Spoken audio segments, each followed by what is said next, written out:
Hello and welcome everybody to the Self-Liberation Project podcast. This is episode 4 and I am Nathan Hawken. Of course, I have with me the amazing Christy Mokutsupu. Welcome everyone.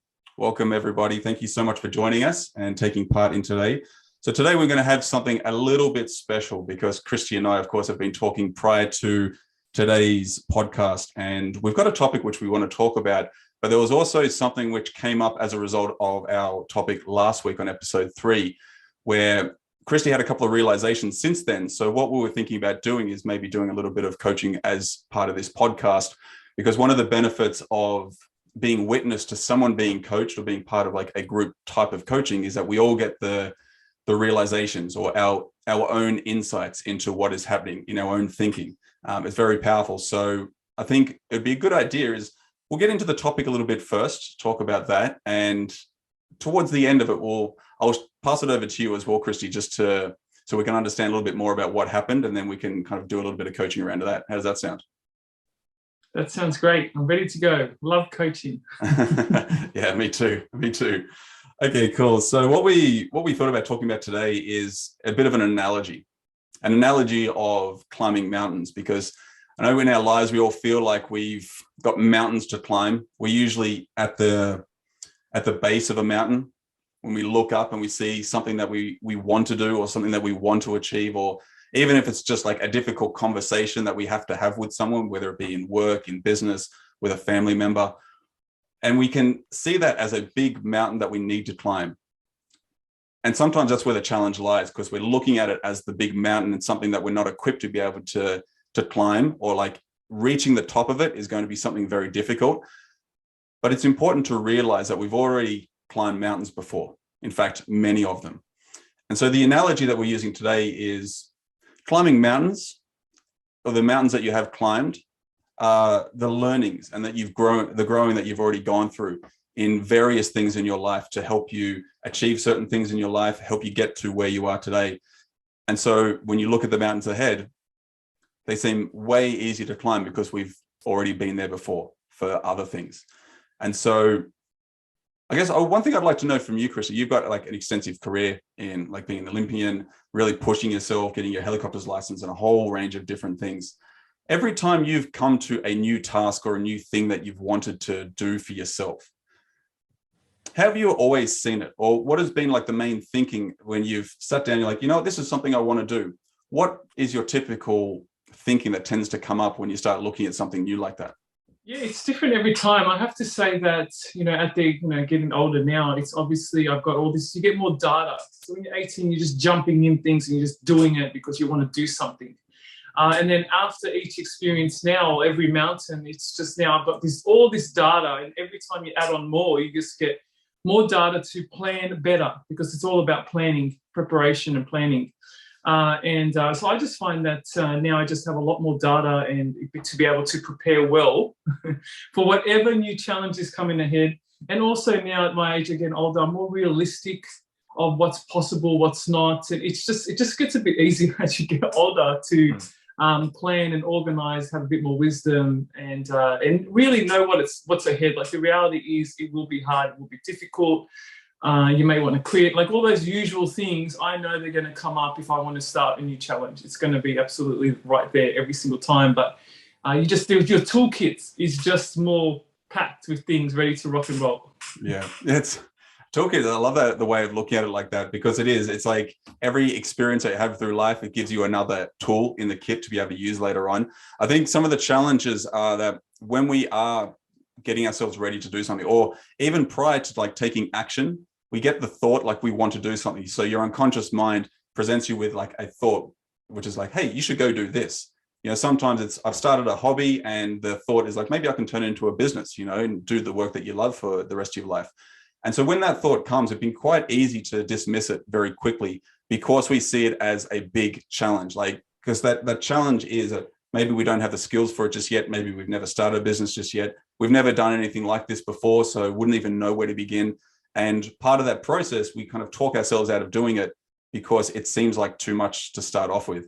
I think it comes up a lot in coaching when someone's got an idea to maybe increase their price in the business that they're doing, or reach out to someone that they think is better than them because of their status. Maybe they're a multimillionaire, maybe they're in multiple companies, but they really want to speak to them, but they struggle to do it because they feel like they're ill-equipped to kind of have that conversation, or they feel like they don't know how to start, how to take that first couple of steps to at least make contact with it. And I think that's where the challenge lies. And what you said there is quite beautiful, actually, because you realize that, well, if you choose to, you can realize that you're already equipped with the tools that you need to be able to take those first steps. And we can do that by looking back, looking back on our previous challenges, looking back on our life, on the mountains that we've already climbed, and reminding ourselves of the fact that we have been there before. We've done things which were outside of our comfort zone, which has helped us to take those steps, helped us to climb the next mountain. And one thing that I like to think about is when every time we've climbed a mountain. So if we imagine that from birth to wherever we are now, there's like little mountains that we've climbed. The first mountain is like learning how to walk. That's a tiny little mountain. And we do it because we don't really know any different. We just see everyone else doing it. So we stand up and start walking eventually. And then slowly but surely over time, the mountains get bigger and bigger and bigger and bigger until we're at a point where like, wow, the next mountain looks quite huge. But I like to think of at the top of each mountain, there's like a little box there. And in that box, there's a new skill or a new level of confidence or another tool that we pick up every time we ascend a mountain, every time we get to the top. And that means that we're now equipped with the next challenges which are coming. Because no matter what's happening in life, the challenges are always going to be bigger, right? We're always going to have bigger challenges. And if we tried to tackle those challenges when we were younger, we wouldn't have been able to do it as successfully because we didn't have the tools which we've gathered over time. So that's probably one of the ways I like to look at it as well. I don't know, you're out there with the community a lot. You've got a lot of people who are following you as well.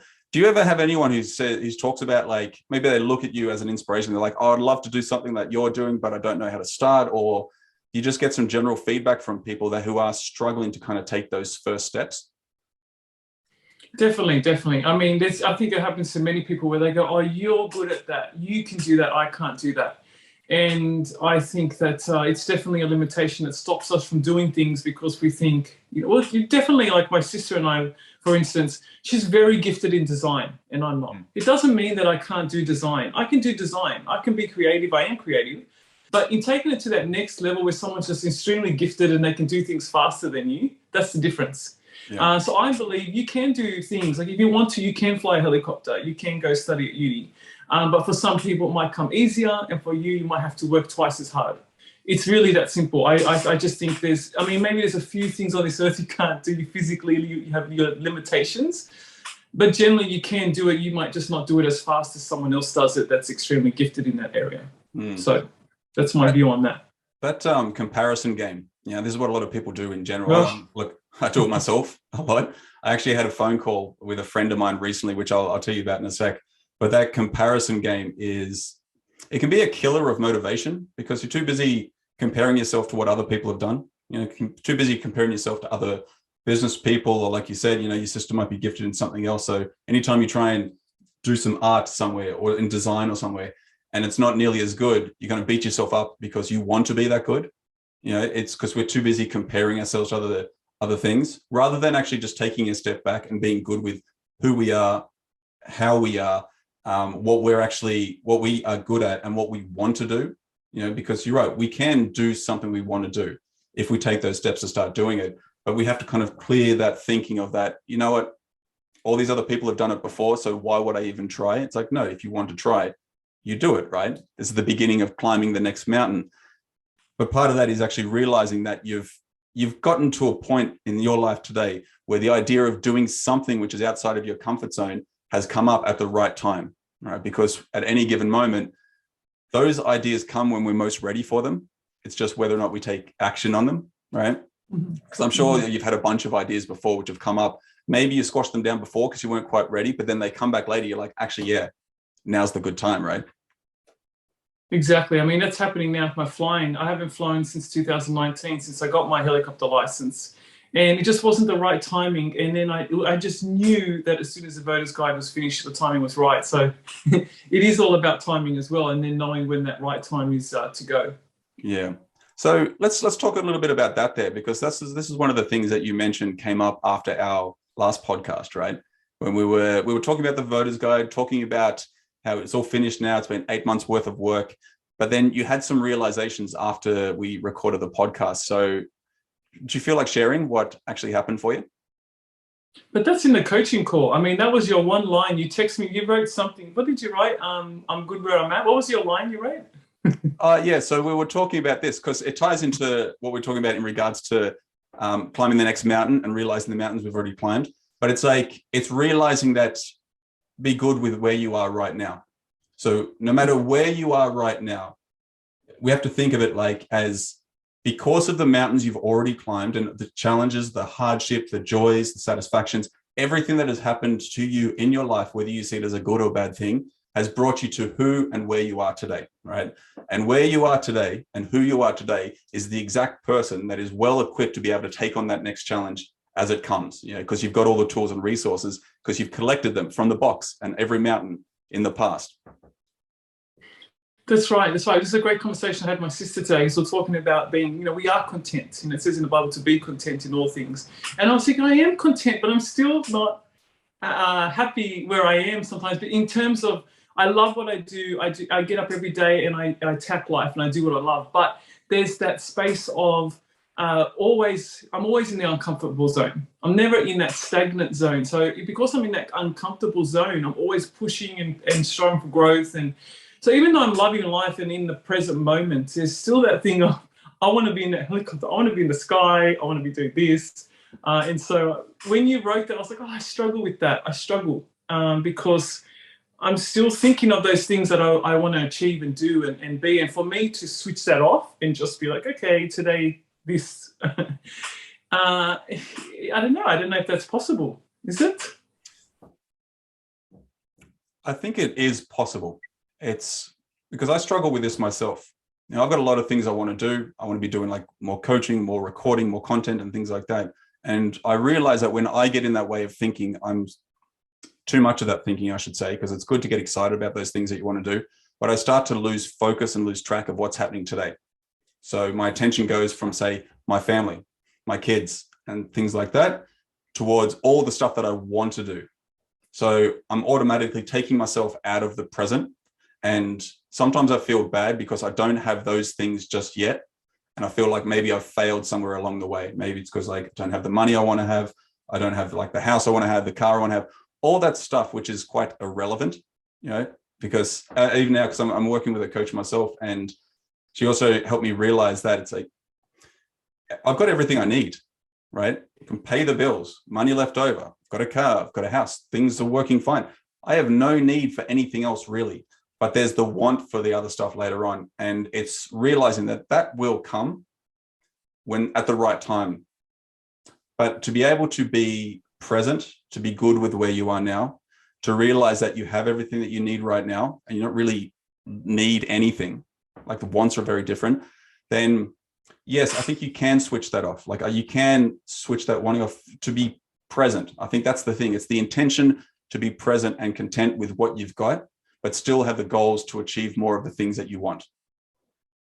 There's definitely that fine line. I mean, I'm thinking that when I'm with my son, I really try and focus on being present. And I'm not going to say I am all the time. I definitely try and like, oh, sorry, I've got to switch off and be present to my family and exactly, move between things each all day and work to be present in those moments. And then I'm thinking, okay, so definitely, I'm not going to say I'm perfect now. I can definitely get better at being more present in all the different things I do in one day. But you're right, though. It is recognizing that, you know, the way I say it, there's like a time and a place. Okay, so it's good to want more. It's also good to be happy with what you've got. And there's a difference between complacency and being happy and content. Okay, because this is where I wouldn't say I struggle. I don't struggle with this anymore, but there's a lot of that talk out there from other people who are trying to sell products and things like that. They keep telling you about never leaving the comfort zone, you know, always got to be grinding and hustling and those type of things. Look, that's all well and good, but sometimes that you need that level of comfort. You know, you can't stay in it for too long, because if you want to grow, you got things you want to achieve, you need to be able to push yourself.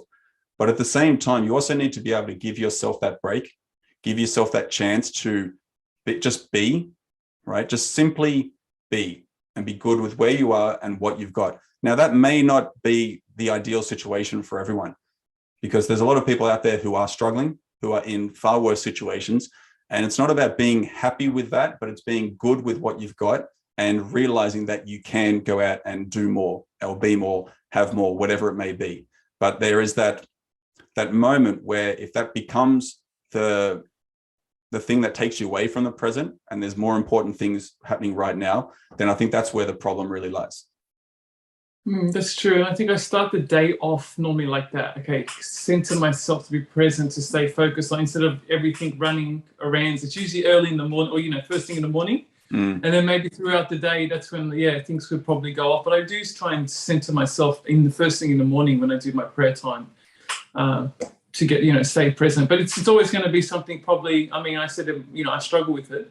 If I'm ever going to master that. Being realistic. Yeah, but I think it's down to priorities as well. And like this could definitely spiral off into multiple podcast topics, but it's those priorities. It's prioritizing yourself, prioritizing your time for you, prioritizing your time for the work and things like that, but making sure that you are the priority. I had a conversation with my friend recently. He called up and he was struggling with a few things, and I had a good chat with him for a while. But a long story short, like he'd been in a work environment for the last 16 years where he'd been sponsored to stay in the country, and he'd literally busted his ass for so long. The owners weren't great all the time. They didn't really look after, well, they looked after him okay, but especially during COVID and that, they didn't really continue looking after their staff, and he was getting a lot of stress, a lot of anxiety as a result of it. And he had a few other things happen in between, but recently, like he left that job. He went to start a small business with a few friends. That didn't really pan out because he needed the money kind of to sustain his family and his life. And he, out of the blue, got offered a job from someone in the previous industry, more money, work from home, work however he needs to. And that's it. That's his new job. But he was having this conversation. He felt like he was a failure because of the failed small business that didn't work out for him, because of what had happened in the previous role. And I just had to remind him of a couple of things. First of all, he's actually in a better off position now because he's being given more money, more freedom, more time to be able to spend with his family. But more importantly, one thing that came up during the conversation was that he had not prioritized himself for a long time. Too busy prioritizing his staff, prioritizing the jobs, prioritizing the business, even prioritizing the family. But for a long time, he hadn't prioritized himself, to the point where he got quite emotional on the phone, and like crying is something that had been built into him. That's like, no, you're a man, you don't cry. So when this realization came that he has actually more now than he's ever had in his life, he just shifted. Like everything just changed. And that's because he's starting to realize that he needs to be here and now. And that part of his life that he was talking about that has caused him so much stress and anxiety over the years, that's done. That chapter is closed. Put that book down. It's time to focus on the future. And once we started to change that and started to look towards the next kind of mountains, if you will, he actually felt better about it because he realized that everything that he'd done up until that point had shaped him to exactly the man that he needs to be today. So he's well equipped to handle the next stage in his life.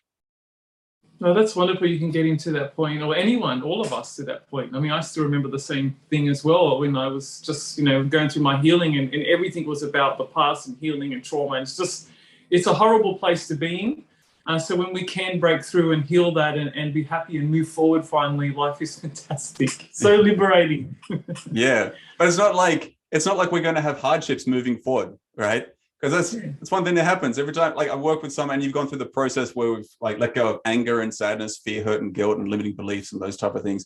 It's not like we're never going to feel that again, because we're human beings. That's part of us. They're actually good things for us because it's certain motivations and drives that give us for things moving forward. But we're still going to have hardships moving forward, right? We're still going to have bigger mountains to climb.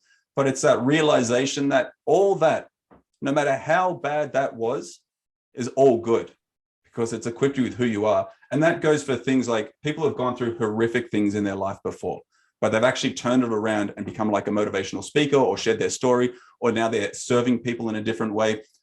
And I know it can be really hard. I've never lived through like PTSD or those type of traumas or anything like that. So I don't know what it's like personally, but I do know that you always have that thing inside you to change. They're just the mountains that you had to climb to get you to where you are. And if you're still here living on this earth, then there's still things for you to do, right? Yeah, that's right. That's right. So much positivity. Even for me, rock bottom, because I hit rock bottom. I'm at a space where even whatever adversity I go through, I'm like, I never want to go back there again.